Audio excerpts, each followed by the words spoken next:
Welcome students. I am S.V. Pasupathy, Assistant Professor, Department of Computer Application, Sri Kaliswari College, Sivasari. Today we are going to learn about the new things in PHP. Before that, I am going to record this video for your future reference.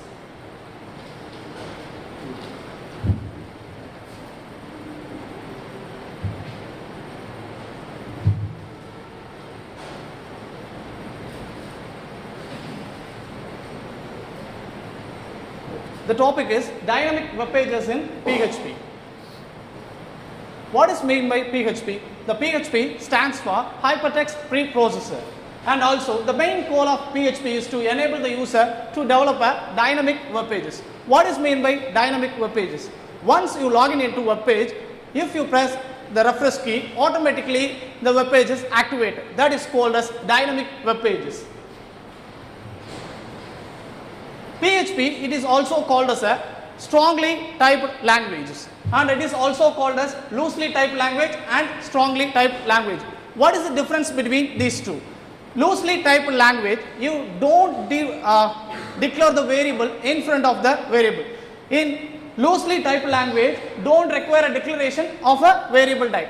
In strongly typed, require an explicit declaration of a variable type. You need to give the exact type for the variable. Variables in PHP. How to declare variables? Variables begins with a dollar sign. If you need to give a variable, you must give a dollar sign in front of the variable. And then the first character of the dollar sign must be a letter or an underscore. So no need to give the number. And the remaining characters in the name may be a letter, number, and whatever it is. For example, we are going to declare a variable. First of all, you need to give the dollar sign. So dollar sign and then a variable and then a variable value. Converting a data type into PHP. So here we have two important types, two important functions in PHP. One is called as get type and another one is called as set type. With the help of get type, you can get the exact data type of a variable. In set type, you need to give an exact type for the variable. Examples of data type. How to get the values of data type and how to set the variables for data type. Here, I am going to give variable with a value of 1995 and the echo statement, the variable name, you can give the exact get type for the value.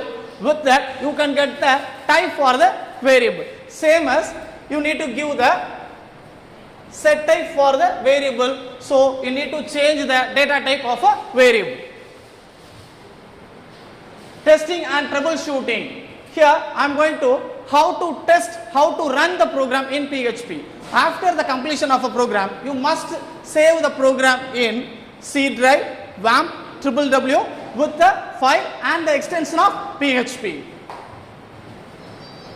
So methods in PHP, here we have two important methods in PHP. One is called get method and another one is called as post method. With the help of get method, we can get all the values from the browser.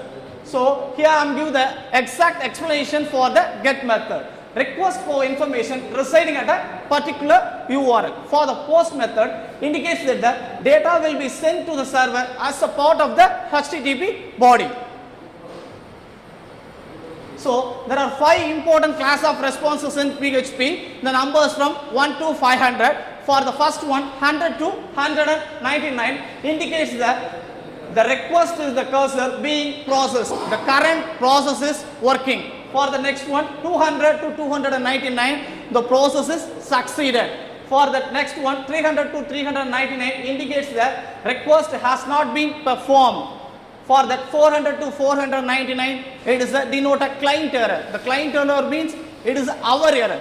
For that next one, 500 to 599, denote a server error. Server error, we can't change the error like a fatal error. This is a sample program for PHP, the session program. Here, I am going to give the variable session of count. Echo statement, session is not set. So with that, in the session, once you run the program, the session is not set. Afterwards, in the else case, I am going to give the session of count plus 1. With the help of this program, once you press the refresh key or F5 key, it automatically updated. This is the best example for dynamic web pages in PHP. Let me going to see the output of this program. Here, the session is not set here, so it will display session not set, welcome new user. Here afterwards, I am going to press the refresh key or F5 key, automatically the values can be updated. Here see, welcome back. So you have visited the second time, so automatically the values can be updated.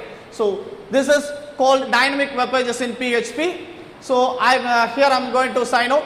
So I am going to share this video in Google Classroom for your future reference. Thank you students. Thank you so much for your cooperation.